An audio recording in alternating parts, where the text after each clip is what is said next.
चलिए शुरू करते हैं। आज के इस गहरे और बेहद दिलचस्प विश्लेषण में हम एक ऐसे विषय पर बात करने जा रहे हैं जो प्राचीन दर्शन और आधुनिक न्यूरोसाइंस दोनों को आपस में जोड़ता है। विषय है मानसिक शांति और हमारी आंतरिक स्वतंत्रता। हम अक्सर यही सोचते हैं ना कि हमारी अशांति का कारण ये बाहरी दुनिया है, लेकिन आज जो स्रोत हम खंगालने वाले हैं वो हमें एक बिल्कुल ही अलग कहानी बताते हैं। तो चलिए सीधे मुद्दे पर आते हैं। गौतम बुद्ध की शिक्षाओं से प्रेरित ये विचार एक बहुत ही गहरी सच्चाई को उजागर करता है। सच्चाई ये है कि इंसान को परिस्थितियां नहीं, बल्कि उन परिस्थितियों के प्रति उसके मन की प्रतिक्रिया तोड़ती है। जरा सोचिए, ये कितनी अद्भुत बात है कि इंसान की सबसे आम समस्या, दूसरों के शब्दों से होने वाली भावनात्मक पीड़ा, को हजारों साल पहले ही इतने सटीक तरीके से पहचान लिया गया था। भाग 1, भावनात्मक पीड़ा की जड़, यानी हमारे दुखों का असली कारण। जरा इस तुलना को देखिए, ये सच में कमाल की है। एक तरफ प्राचीन ज्ञान है जहां बुद्ध कहते हैं कि शब्द कोई तीर नहीं है, बल्कि वो एक बीज की तरह होते हैं। अगर ये बीज मन की उपजाऊ जमीन में गिर जाए तो पीड़ा का पेड़ उगना तय है। और ठीक दूसरी तरफ हमारा आधुनिक न्यूरोसाइंस इसी सेम प्रक्रिया को रूमिनेशन कहता है, यानी एक ही नकारात्मक विचार को बार बार चबाने की आदत। बिल्कुल एक ही बात, बस कहने का तरीका अलग। तो ये रूमिनेशन आखिर है क्या? आसान शब्दों में कहें तो ये एक मनोवैज्ञानिक प्रक्रिया है जिसमें इंसान का दिमाग एक ही नकारात्मक बात के लूप में फंस जाता है और उसे बार बार दोहराता रहता है। स्रोत बहुत स्पष्ट रूप से बताते हैं कि कोई भी शब्द अपने आप में हमें सीधा नुकसान नहीं पहुंचाता है। चोट तो तब लगती है जब हमारा दिमाग उस शब्द की गूंज को बार बार पैदा करता है, और यही चीज हमारी सारी ऊर्जा निचोड़ लेती है और रातों की नींद उड़ा देती है। असल में यह हमारा अपना दिमाग ही है जो उस पीड़ा के बीज को पानी दे रहा होता है। अब आते हैं दूसरे चरण पर, ट्रिगर और हमारे दिमाग के न्यूरल पाथवे। हम अक्सर कहते हैं ना कि मुझे उस बात से ट्रिगर हो गया। यहाँ ट्रिगर की जो परिभाषा उभर कर आती है वो बहुत गहराई वाली है। ट्रिगर कोई बाहरी शब्द नहीं है, बल्कि ये हमारे ही भीतर का वो पुराना घाव है जिसे उस शब्द ने अनजाने में छू लिया है। स्रोतों में एक बहुत ही प्रभावशाली उदाहरण दिया गया है।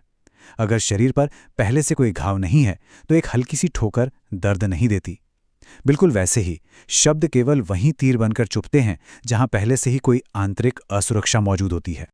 और ये चीज बहुत ही शानदार तरीके से दिखाती है कि न्यूरोसाइंस और प्राचीन ज्ञान कैसे एक मत हैं।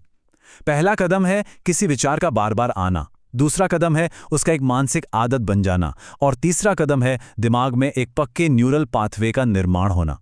आधुनिक विज्ञान भी अब यही मानता है कि मन वही बन जाता है जो वो बार बार सोचता है। लेकिन सवाल ये है कि ऐसा होता क्यों है? खैर, इसे कंडीशन्ड रिस्पॉन्स कहा जाता है। ये उन वर्षों के सामाजिक प्रशिक्षण का नतीजा है जो इंसान को अपनी सच्चाई के बजाय दूसरों की राय के डर से प्रतिक्रिया करना सिखाता है। हमेशा ये सोचते रहना कि समाज क्या स्वीकार करेगा, असल में एक अदृश्य जंजीर बना देता है, और ये जंजीर इंसान को पूरी तरह से भावनात्मक गुलाम बनाकर रख देती है। तीसरा पड़ाव, वैलिडेशन का जाल, बाहरी स्वीकृति की वो भूख जो हमें फंसा देती है। इसे एक्सटर्नल वैलिडेशन ट्रैप कहा गया है। ये एक ऐसी मनोवैज्ञानिक स्थिति है जहां इंसान का अपना आत्ममूल्य पूरी तरह से बाहरी तारीफ या आलोचना पर निर्भर हो जाता है। आसान भाषा में समझें तो जब हम अपनी खुशी का रिमोट कंट्रोल दूसरों के हाथ में दे देते हैं तो एक छोटी सी तारीफ हमें 7वें आसमान पर पहुंचा देती है और एक साधारण सी आलोचना हमें तुरंत जमीन पर पटक देती है। तो यहाँ सबसे अहम बात यह है, और जरा इस नंबर पर गौर कीजिए, 5 गुना। जी हाँ, 5x। मानव मनोविज्ञान ये साबित करता है कि हमारा दिमाग किसी भी नकारात्मक टिप्पणी को तारीफ के मुकाबले 5 गुना ज्यादा गहराई से याद रखता है। इसी वजह से एक अपमान 100 तारीफों पर भारी पड़ जाता है। तारीफ और आलोचना का ये प्रभाव ये स्पष्ट करता है कि दोनों ही चरम स्थितियां खतरनाक हैं। देखिए, तारीफ दिमाग में डोपामाइन रिलीज करती है, जो किसी नशे की तरह एक रिवॉर्ड डिपेंडेंसी या लत पैदा करती है। वहीं दूसरी ओर आलोचना दिमाग को लगातार असुरक्षा की स्थिति में धकेल देती है और आत्मविश्वास को पूरी तरह से तोड़ देती है। दोनों ही इंसान को उसके सच्चे स्वरूप से दूर ले जाते हैं। इसका समाधान इंटरनल लोकस ऑफ कंट्रोल में छिपा है। यह वो मानसिक स्थिति है जहां जीवन का नियंत्रण और आत्ममूल्य पूरी तरह से भीतर से उत्पन्न होता है। बुद्ध ने इसे स्वयं दीप बनो या अपदीपो भव कहा था। इसका सीधा सा अर्थ है कि इंसान का असली मूल्य लोगों की राय के बदलते मौसम के साथ ऊपर नीचे नहीं होना चाहिए। चौथा भाग, विराम की शक्ति, यानी एक छोटे से पॉज का महत्व। अब इस जानकारी में जो सबसे दिलचस्प बात है वो ये है कि हमारा दिमाग काम कैसे करता है। जब कोई तुरंत प्रतिक्रिया देता है तो दिमाग का अमिगडाला सक्रिय होता है, जो डर या गुस्से से प्रेरित एक आदत वाली प्रवृत्ति है। लेकिन जब सिर्फ एक छोटा सा विराम लिया जाता है, एक पॉज लिया जाता है, तब प्रीफ्रंटल कॉर्टेक्स सक्रिय हो जाता है। ये वो हिस्सा है जो विवेक और सचेत चुनाव का केंद्र है। बस एक छोटा सा ठहराव डर को समझदारी में बदल देता है ना कमाल की बात। विज्ञान की भाषा में इसी ठहराव को रिस्पॉन्स फ्लेक्सिबिलिटी कहा जाता है। यह तुरंत आवेग में आकर प्रतिक्रिया देने के बजाय एक सचेत प्रतिक्रिया चुनने की क्षमता है।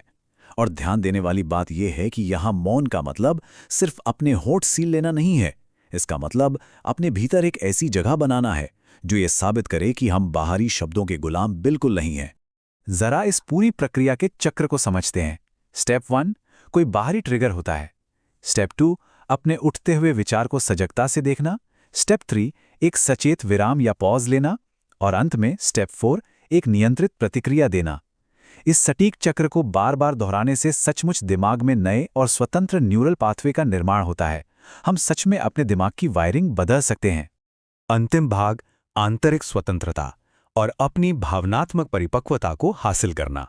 यहाँ अकेलापन और एकांत के बीच का फर्क समझना बहुत ही जरूरी है। स्रोत इसे बहुत बारीकी से समझाते हैं। अकेलापन वह स्थिति है जहाँ इंसान पूरी तरह से खुद से कटा हुआ महसूस करता है, जबकि एकांत खुद से गहराई से जुड़े होने की एक खूबसूरत स्थिति है। जो लोग एकांत से डरते हैं वे अक्सर अपने भीतर के खालीपन को भरने के लिए ही रिश्तों और बाहरी दुनिया का सहारा लेते हैं। चलिए आगे बढ़ते हैं और देखते हैं कि यह सब रोजमर्रा की जिंदगी में कैसे काम करता है। ये वो ठोस दैनिक अभ्यास हैं जो हमारे मन को शांत करते हैं। विचारों को स्वयं से अलग समझना, वर्तमान में रहना, मौन के जरिए दिमाग के उस शोर शराबे वाले डिफ़ॉल्ट मोड नेटवर्क को शांत करना, सोशल मीडिया के इनामों की एक सीमा तय करना और खुद के प्रति करुणा रखना। ये वो कदम हैं जो हमारे भावनात्मक नियंत्रण की नींव रखते हैं। ये विचार सच में दिल को छू लेने वाला है। इंसान की असली संपत्ति क्या है? स्रोत बहुत स्पष्ट करते हैं कि एक ऐसा मन जो भारी भीड़ और शोर के बीच भी स्थिर रहे, असल में वही हमारी असली दौलत है।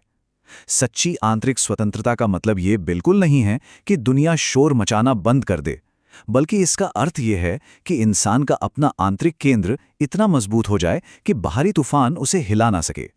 सच कहें तो बिना किसी एक्शन के, बिना किसी अभ्यास के बड़े बड़े दार्शनिक विचार केवल एक भ्रम बनकर रह जाते हैं।